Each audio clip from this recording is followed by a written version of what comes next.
Hello everyone. হ্যাঁ, 2 সেকেন্ডে উত্তর। 2 সেকেন্ডে উত্তর, বিস্তারিত ভাবে পড়তে হবে মাত্র 2 মিনিটে। দেখো এখানেই আছে 2 সেকেন্ডে। প্রথমে আমি দেখো 87 ইন্টু 83 এর গুণ কত, আর 87 ইন্টু 83 এর গুণ কত। প্রথমেই দেখো 8, প্রথম সংখ্যার আগে 8 কমন, 8 8 আছে তো, তাহলে এখানে তুমি 8 ইন্টু এক সংখ্যা বেশি, ঠিক আছে, এক সংখ্যা বেশি মানে কি, 8-এর বেশি সংখ্যা 1 মানে কি 9। এখানে তুমি জাস্ট 9, এই 8-এর পর 9, এই 8-এর পর 9, এটা মনে মনে একটা বেসিক আইডিয়া করে নাও। 8 নং 72, ঠিক আছে। 8-এর এক বেশি সংখ্যা, তার মানে 8-এর পরে 9, বুঝে গেলে। তারপরে দেখো 7 আছে, 3 আছে, তাহলে 7 ইন্টু 3 সমান সমান কত, 21 হলো। 3 7 21।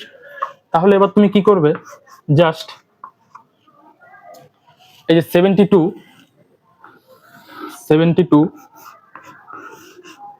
আর এই যে 21, এটাই কিন্তু অ্যান্সার। তোমরা খাতায় হোক ক্যালকুলেটরে হোক তোমরা চেক করে নাও, এটাই কিন্তু অ্যান্সার, ঠিক আছে। তো এইরকম একটা তোমাদের একটা ব্যাখ্যা বলে রাখি আমি, দুই অঙ্কের সংখ্যার যদি গুণ করতে হয় এবং তাদের প্রথম সংখ্যা যদি একই থাকে, সেক্ষেত্রে প্রথম সংখ্যার চেয়ে এক সংখ্যা দ্বারা সেই সংখ্যা প্রথম সংখ্যাকে গুণ করবে, ঠিক আছে। এখানে 8-এর চেয়ে এক বেশি সংখ্যা হলো 9, সুতরাং 8 ইন্টু 9 করেছি, 72 এসছে। তারপর 7 ইন্টু 3, এই যে সেকেন্ড সংখ্যা 7 ইন্টু 3 করেছি, 3 7 21, ঠিক আছে। এবারে প্রথম গুণফল, এই যে প্রথম গুণফল 72 এবং শেষ গুণফল এই যে 21 পাশাপাশি বসিয়ে দাও, দেখবে এটাই অ্যান্সার। কেমন লাগলো ভিডিওটি অবশ্যই কমেন্ট বক্সে জানাবেন। যদি ভালো লেগে থাকে তাহলে লাইক এন্ড সাবস্ক্রাইব করে দেবেন, এটা কিন্তু ভুলবেন না।